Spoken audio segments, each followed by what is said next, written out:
저는 오늘 본문의 말씀을 가지고 예수님의 기도라는 제목으로 하나님의 말씀 함께 나누도록 하겠습니다.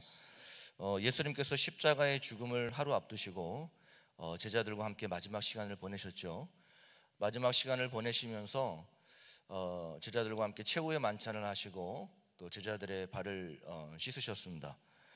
그리고 이어서 제자들 중에 하나가 예수님을 팔 것을 말씀하시면서 제자들이 예수님을 다 버리고 또 배신할 것을 예고하셨습니다.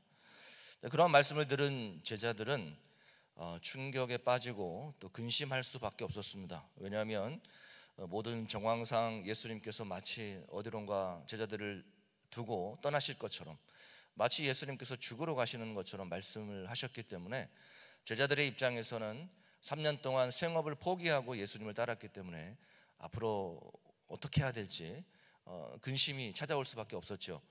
자, 그러한 제자들에게 예수님께서 마지막 고별 설교를 하십니다. 그 내용이 요한복음 14장부터 16장까지의 말씀입니다. 너희는 마음에 근심하지 말라. 나를 믿으니 또 하나님을 믿으니 또 나를 믿으라. 그러면서 보혜사 성령을 너에게 보내주겠다. 그러면서 근심하는 제자들에게 이 고별 설교를 통하여서 위로를 해주셨습니다. 오늘 이 본문은 그 고별 설교를 마치시고 그리고 겟셋마네 동산에 가서 기도하시기 전에 있었던 일이에요. 오늘 본문을 보시면 예수님의 기도이지만 겟셋마네 동산에서 기도와 별개입니다. 고별 설교를 마치시고 난 이후에 겟셋마네 동산을 가시기 전에 그 중간에 제자들이 들을 수 있는 그런 공적 기도였습니다. 우리가 성경을 보게 되면 예수님에 대한 기도가 예수님 기도에 대해서 참 많이 나오는데요. 그 대표적인 기도가 바로 주기도문이죠. 마태복음 6장을 보게 되면 이렇게 기도하라 하면서 하늘에 계신 우리 아버지여, 그렇게 우리에게 기도를 가르쳐 주신 내용이 나오죠. 또 우리가 마가복음 1장 35절을 보게 되면 예수님께서 평소에 어떻게 기도하셨는지를 보여주고 있는데, 새벽 아직 밝기 전에 예수께서 일어나 나가 한적한 곳으로 가서 거기서 기도하시더니, 예수님께서는 새벽 미명에 자주 기도하셨습니다. 그리고 한적한 곳에 가셔서 기도하셨죠. 자, 이처럼 예수님께서 기도하시는 모습이나 또한 우리가 어떻게 기도해야 되는지 기도의 방법에 대해서 가르쳐 주셨는데, 오늘 본문은 예수님이 직접 기도하시는 내용입니다. 오늘 본문이 유일해요. 이 요한복음에 이렇게 예수님께 직접 기도하시는 이 긴 내용이 오늘 본문이 유일합니다. 17장 전체가 예수님의 기도예요. 이제 오늘 집에 가셔서 필사를 해보시면 알겠지만 이 예수님의 기도가 크게 세 부분으로 나눠집니다. 여러분 필사할 때 조금 도움이 되시면 좋을 것 같아요. 세 부분으로 나눠지는데, 이 첫 번째 부분은 1절에서 5절까지입니다. 우리가 오늘 혹시 다 읽었어야 되지만 시간 관계상 제가 1절부터 5절까지만 읽었습니다. 1절부터 5절까지는 십자가를 지실 예수님 자신을 위해서 기도하는 내용입니다. 예수님 자신을 위한 기도고, 그리고 6절부터 19절까지가 두 번째 부분인데, 그 두 번째 부분은 무엇을 위한 기도냐면, 이제 예수님께서 십자가를 지시고 떠나시잖아요. 그 남겨질 제자들을 위한 중보기도입니다. 6절부터 19절까지가 제자들을 위한 중보기도. 그리고 마지막 세 번째 부분은 19절에서 26절까지가 마지막 세 번째 부분인데, 이 제자들을 통하여 복음이 전파되어서 장차 앞으로 믿게 될 미래의 성도들을 위한 중보기도입니다. 특별히 이 성도들의 하나됨에 관하여 굉장히 기도하시는 것을 보게 됩니다. 굉장히 긴 기도예요. 자, 그런데 오늘 본문을 보시면 이렇게 예수님께서 오늘 본문을 이렇게 시작을 합니다. 예수께서 이 말씀을 하시고, 이렇게 이야기하죠. 예수님께서 이 말씀을 하시고. 여기서 이 말씀이라고 하는 것은 그 요한복음 14장부터 16장까지 그 고별 설교를 말씀하고 있는 거예요. 그 고별 설교를 마치시고 난 이후에 기도를 하시는데, 오늘 본문을 보시면 이렇게 기록이 되어 있어요. 눈을 들어 하늘을 우러러 기도하셨다, 이렇게 기록되어 있습니다. 눈을 들어 하늘을 우러러. 여러분, 예수님께서 눈을 들어 하늘을 우러러 기도하셨다라고 하는 것은 예수님께서 그 기도하는 그 대상이 하나님이 어떤 분이신지를 우리에게 보여주고 있는데, 여러분 여기서 하늘이라고 하는 것은 어떤 장소적인 개념이 아닙니다. 여기서 하늘이라고 하는 것은 하나님의 그 편재성, omnipresence, 하나님은 어느 곳에나 다 계시다라는 의미죠. 여러분, 그래서 우리가 언제 어디서든지 하나님께 기도할 수 있는 줄 믿으시기를 바랍니다. 여러분, 우리는 언제 어디서나 하나님께 기도할 수 있는 거예요. 왜냐하면 하나님이 안 계시는 곳이 없기 때문에 그렇죠. 그 하늘에 계신 하나님께 기도하는데, 우리 예수님께서 그 하나님을 향하여 뭐라고 부르고 계시냐면 아버지요, 이렇게 부르고 있습니다. 아버지요. 한번 따라해 볼까요? 아버지요. 예수님께서 가르치신 그 주기도문 가운데서도 첫 번째로 가르치신 내용이 그거죠. 하늘에 계신 우리 아버지요, 이렇게 기도하라고 말씀하고 있죠. 여러분, 우리의 기도를 들으시는 분은 우리 아버지신 줄 믿습니다. 여러분, 우리가 기도할 때 하나님을 아버지라고 여러분 부르는 이유가 무엇이냐면, 아버지라고 부르라고 하는 것은 무엇이 전제되어 있습니까? 우리가 하나님의 자녀라는 것이 전제되어 있죠. 여러분, 이 아버지라는 것은요, 누구만 부를 수 있는 호칭이에요? 자녀들만이 부를 수 있는 호칭이에요. 아버지라는 이 호칭은요. 요한복음 1장 12절을 보면 성경은 이렇게 이야기합니다. 한번 같이 읽어볼까요? 시작. 영접하는 자 곧 그 이름을 믿는 자들에게는 하나님의 자녀가 되는 권세를 주셨으니. 아멘. 영접하는 자, 예수님을 영접하는 자 곧 그 이름을 믿는 자들에게는 어떠한 권세를 주셨습니까? 하나님의 자녀가 되는 권세를 주셨다라는 거예요. 여러분, 자녀의 권세가 대단한 거 아시죠?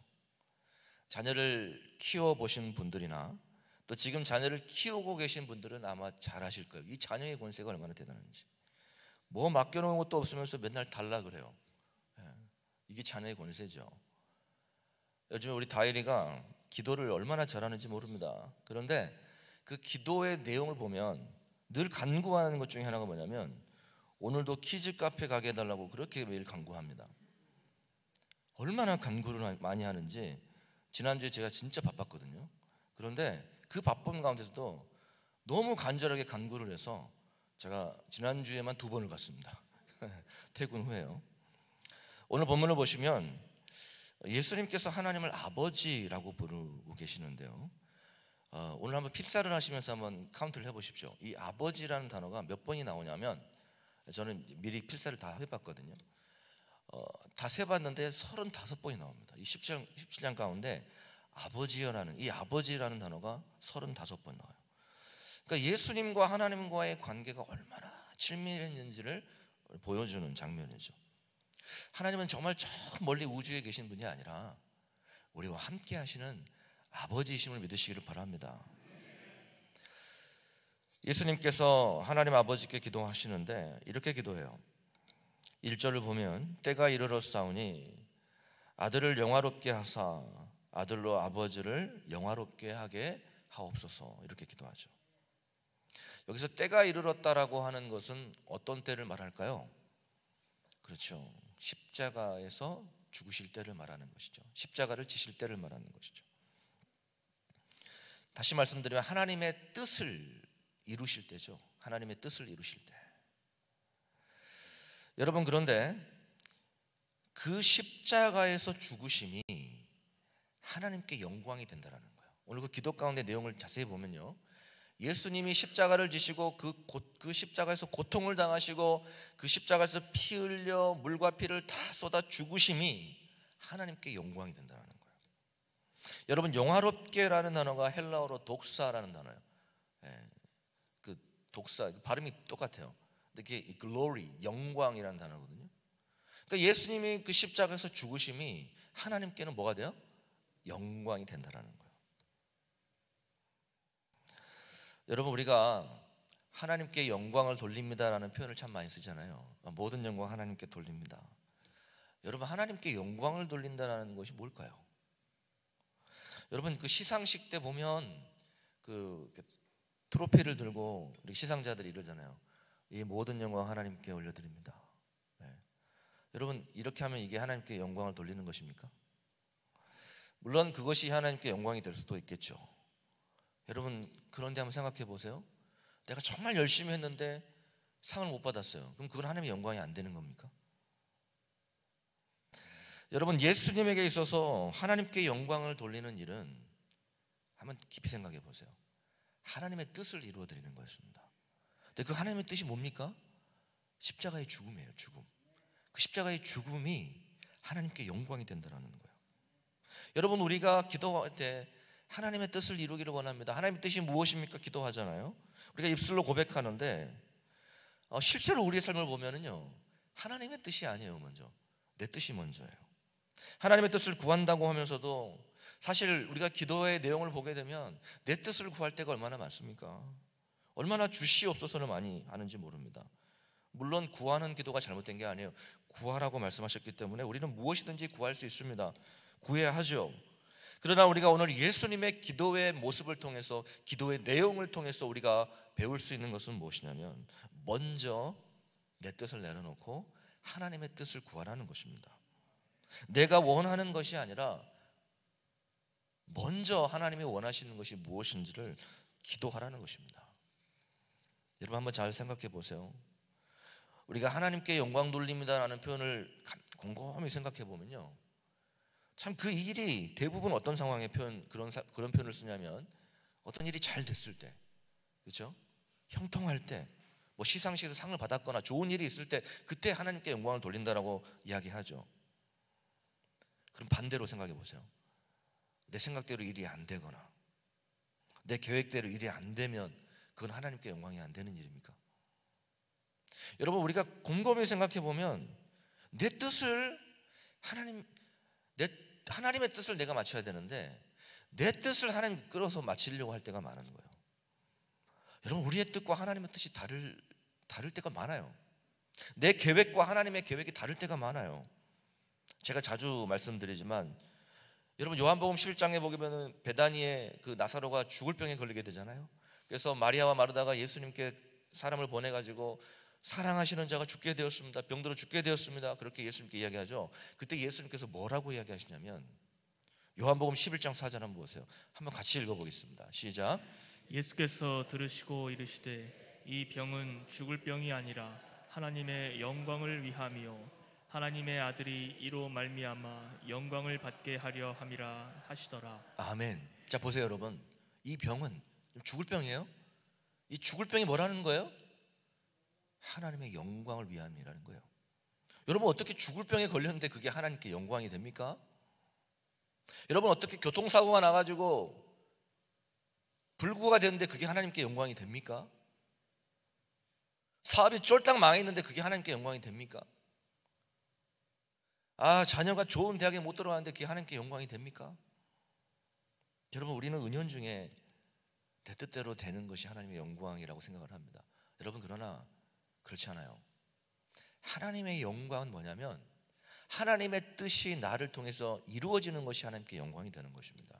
내 뜻이 아니에요. 하나님의 뜻이 이루어지는 게 하나님께 영광이 되는 것입니다. 여러분, 닉 부이치치, 사지가 없는 닉 부이치치 아시죠? 여러분, 사지가 없이 태어나서 인생의 절망과 좌절 가운데 스스로 목숨을 끊으려고 했을 때 그가 하나님의 뜻을 깨닫게 됩니다. 내가 이렇게 태어난 것이 운이 없어서 복이 없어서 태어난 게 아니라 하나님의 뜻이 있어서 내가 이렇게 태어나게 됐구나 라는 걸 깨닫게 돼요. 그리고 그의 삶을 정말 하나님을 위해서 살아가죠. 그게 하나님께 영광이 된 것이죠.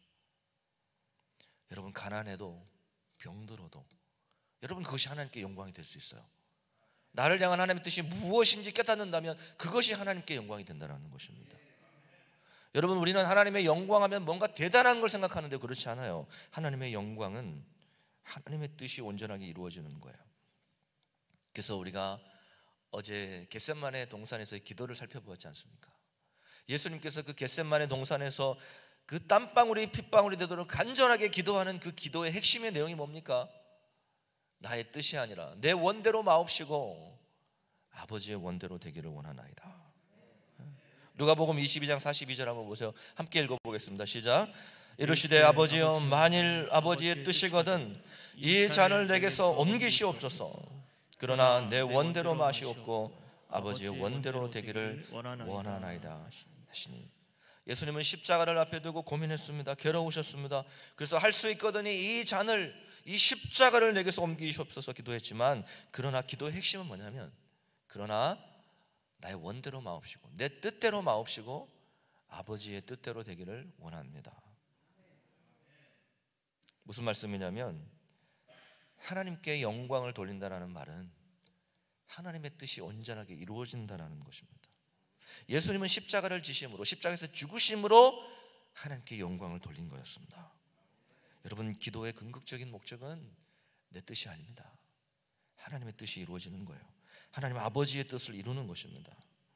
내가 원하는 건, 내가 바라는 것을 구할 수도 있지만 그것보다 더 우선이 돼야 되는 것은 바로 이 예수님의 기도이죠. 하나님의 뜻이 내 삶 가운데, 우리의 가정 가운데, 우리의 자녀들 가운데 이루어지기를 원합니다. 그래서 너희는 먼저 그의 나라와 그의 의를, 그의 뜻을 구하라, 그렇게 말씀하고 있지 않습니까? 여러분 기억하시기를 바랍니다. 내가 지금 원하는 대로 일이 안 풀어진다고 해서, 내 뜻대로 일이 안 된다고 해서 여러분 실망하지 마세요. 로마서 8장 28절에 이렇게 이야기해요. 우리 한번 같이 읽어볼까요? 우리가 알거니와 하나님을 사랑하는 자 곧 그 뜻대로 부르심을 입은 자들에게는 모든 것이 합력하여 선을 이루느니라. 하나님의 뜻대로 부르심을 입은 자들에게는, 하나님의 뜻대로 부르심을 입은 자들에게는 모든 것이 합력하여 선을 이루느니라. 여러분, 여기서 모든 것이라고 하는 것은 잘 되는 것만 뿐만 아니에요. 형통한 것만 말하는 것은 아닙니다. 때로는 그것이 고난이 될 수 있고 실패도 될 수 있고 어려운 상황이 될 수도 있습니다.